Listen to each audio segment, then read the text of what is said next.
നമസ്കാരം. നിത്യജ്യോതിഷത്തിലേക്ക് എല്ലാ മാന്യ പ്രേക്ഷകർക്കും സ്വാഗതം.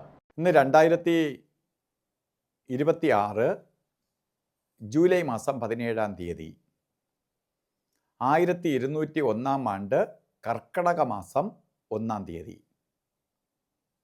ഇപ്പോൾ കർക്കടകം 1-ാം തീയതി. കർക്കടക മാസത്തിന് വളരെ പ്രാധാന്യമുണ്ട്. ഇന്ന് കർക്കടകത്തിൻ്റെ പ്രാധാന്യം ഞാൻ പറയാം. ഇന്ന് മകൻ നക്ഷത്രമാണ്, ശുഭനക്ഷത്രമാണ്. അപ്പോൾ നക്ഷത്രം കൊള്ളാം. വെള്ളിയാഴ്ച, അപ്പോൾ ഇന്നത്തെ ദിവസം 1-ാം തീയതി, മലയാള മാസം 1-ാം തീയതി, എല്ലാം കൊണ്ടും നല്ല ഒരു ദിവസത്തെ പ്രദാനം ചെയ്ത് തന്നിരിക്കുകയാണ്. പക്ഷേ കർക്കടകത്തിൻ്റെ പ്രാധാന്യത്തിലേക്ക് പോകുമ്പോൾ ഉത്തരായനം തീർന്ന് ദക്ഷിണായനത്തിലേക്ക് പ്രവേശിക്കുന്ന സമയമാണ് കർക്കടക മാസം തൊട്ട്. അപ്പോൾ ഈ ദക്ഷിണായനത്തിലേക്ക് പ്രവേശിക്കുന്ന ഈ സമയം വളരെ നെഗറ്റീവ് ബാധിക്കും ഈ മാസത്തിൽ. അതുകൊണ്ടാണ് കർക്കിടക മാസത്തിൽ പ്രാർത്ഥനാ മാസങ്ങളായിട്ട് പ്രയോഗിക്കുന്നത്.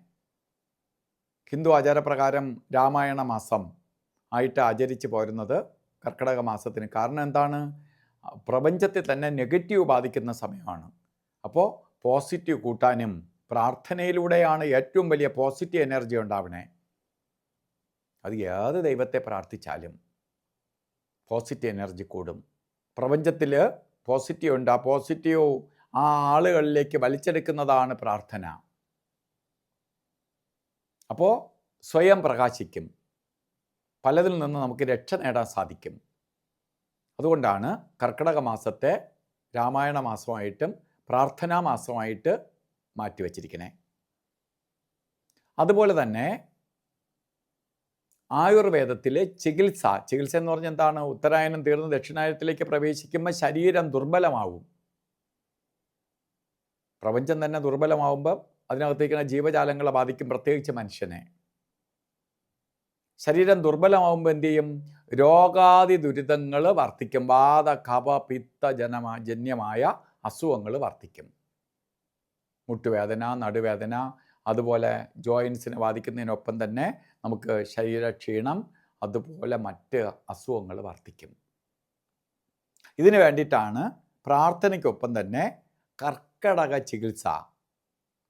അപ്പോൾ ശരീരത്തെ ആക്ടിവിറ്റി ചെയ്ത് പ്രാർത്ഥനയിലൂടെ പോസിറ്റീവ് എനർജി ആത്മീയമായിട്ട് ഉയർത്തുമെങ്കിൽ ശാരീരികമായി ചികിത്സയും. കർക്കടക കഞ്ഞി അല്ലെങ്കിൽ ആ സമയത്ത് കുറച്ച് ഔഷധ സേവ നടത്തി നമ്മൾ കുറച്ച് ദിവസം ട്രീറ്റ്മെൻറ്റും ചെയ്ത് പോവുകയാണെങ്കിൽ നമ്മളെ ആരോഗ്യം സംരക്ഷിക്കാൻ പറ്റും ഒരു വർഷത്തേക്ക്. ഇപ്പോൾ കർക്കിടക മാസത്തിലെ ചികിത്സ എന്ന് പറയുമ്പോൾ ഒരു വർഷത്തേക്ക് നിലനിൽക്കും. അടുത്ത ഉത്തരായനത്തിലേക്ക് വരുന്നത് വരെ, ദക്ഷിണായനത്തിലേക്ക് പ്രവേശിക്കുന്നത് വരെ നമ്മളെ സംരക്ഷിച്ചു കൊണ്ടുപോകും. അപ്പോൾ ഇന്നത്തെ ദിവസം ശുഭകാര്യങ്ങൾക്ക് അനുകൂലപ്രദമാണ്. ബർത്ത്ഡേ വന്നിട്ടുള്ളവർ, അതായത് കർക്കിടക മാസത്തിലെ മകൻ നക്ഷത്രം ബർത്ത്ഡേ ആയിട്ട് വന്നിട്ടുള്ളവർക്ക് ഒരു വർഷത്തെ ഫലത്തെ ചിന്തിക്കുമ്പോൾ നിങ്ങൾക്ക് ഈ ഒരു വർഷം ഭാഗ്യദായകമായ ഒരു വർഷമായിരിക്കും. കർക്കിടകത്തിൽ ശരിക്കും മകൻ നക്ഷത്രക്കാർക്ക് വ്യാഴം 12 നിൽക്കുകയാണ്, അതൊക്കെ അവിടെ നിൽക്കട്ടെ. ബർത്ത്ഡേ വന്നിട്ടുള്ളവർക്ക്, ഈ ദിവസം വന്നിട്ടുള്ളവർക്ക് ശുക്രൻ്റെ അനുഗ്രഹം ഉണ്ടാവും. അതായത് അസുരഗുരുവിൻ്റെ മഹാമുനിയുടെ സപ്പോർട്ട് കൊണ്ട് എല്ലാ ദോഷത്തിൽ നിന്നും അതിജീവിച്ച് പോകാൻ സാധിക്കും. നേരത്തെ പറഞ്ഞ പോലെ വിവാഹം നടക്കാത്തവർക്ക് വിവാഹം, അതുപോലെ ജോലി ലഭിക്കാത്തവർക്ക് ജോലി, പഠിക്കുന്നവർക്ക് വിദ്യാഭ്യാസ പുരോഗതി, മറ്റ് സാമ്പത്തിക ബുദ്ധിമുട്ട് അനുഭവിക്കുന്നവർക്ക് അതൊക്കെ പരിഹരിക്കപ്പെടും. വീട് വയ്ക്കാനോ വസ്തു വാങ്ങാനോ ആഗ്രഹിക്കുന്നവർക്ക് അനുകൂലപ്രദമായ സമയമുണ്ടാവും. അതുപോലെ വാഹനഭാഗ്യം സിദ്ധിക്കും. ഇതിനൊക്കെ കൊള്ളാവുന്ന സമയമാണ്. അതുപോലെ ഇന്നത്തെ ദിവസം ഓരോ കാര്യത്തിന് ഇറങ്ങുമ്പോഴും നല്ല ദിവസമാണ്. 1-ാം തീയതിയാണ്. ഇറങ്ങുമ്പോൾ രാവുകാല സമയം നോക്കി യാത്ര തിരിക്കുക. രാവുകാല സമയം 10:30 മണി മുതൽ 12 മണി വരെ എന്ന് കലണ്ടറിൽ രേഖപ്പെടുത്തിയിട്ടുണ്ടെങ്കിലും 10:30 മണിക്ക് രാവുകാലം തുടങ്ങൂല. രാവുകാല സമയം വരുന്നത് 10:57 തുടങ്ങും. 12:31 വരെ, അരമണിക്കൂറിലേറെ വ്യത്യാസമുണ്ട്. അപ്പോൾ ഈ സമയം നോക്കി ഓരോ കാര്യത്തിന് ഇറങ്ങണം. യാത്രയ്ക്കാണ്. അല്ലാത്ത കാര്യങ്ങൾക്ക് യമകണ്ഠനെയും ഗുളികനെയും പേടിക്കണം. ഇവർ രണ്ടുപേരെ സമയത്തിൽ അവരെ മുമ്പ് ചെന്ന് വീഴാതിരിക്കുക, അവരെ ഉദയത്തിൽ അവരെ നെഗറ്റീവ് ബാധിക്കാതിരിക്കുക. അപ്പോൾ ആ സമയത്ത് പുതിയ കാര്യങ്ങൾ ചെയ്യാതിരിക്കുക. അതിന് പ്രധാനമായിട്ട് ചെയ്യേണ്ടത് യമകണ്ഠ കാല സമയം വരുന്നത് 3:39 തൊട്ട് 5:12 വരെയും, ഗുളിക കാല സമയം വരുന്നത് 7:49 തൊട്ട് 9:23 വരെയും. ഈ സമയം ഒരു ശുഭകാര്യങ്ങൾക്കും എടുക്കാതിരിക്കുക. അതുപോലെ ഇന്നും അഭിജിത്ത് മുഹൂർത്തമുണ്ട്, എല്ലാ ദിവസവും ഉണ്ട്. അഭിജിത്ത് മുഹൂർത്തം മുഹൂർത്തങ്ങളുടെ രാജാവാണ്. അഭിജിത്ത് മുഹൂർത്തം വരുന്നത് 12:07 തൊട്ട് 12:55 വരെ 48 മിനിറ്റ് നേരം അഭിജിത്ത് മുഹൂർത്തമുണ്ട്. ഈ സമയം എല്ലാ ശുഭകാര്യങ്ങൾക്കും അനുകൂലപ്രദമാണ്.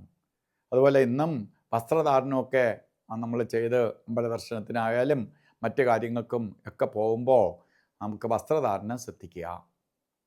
ചുവന്ന വസ്ത്രം വസ്ത്രധാരണത്തിൽ ഉൾപ്പെടുത്തുക. അപ്പോൾ ചുവന്ന വസ്ത്രം ധരിക്കുന്നത് ഭാഗ്യദായകമായ അവസ്ഥയ്ക്ക് ഇടവരും.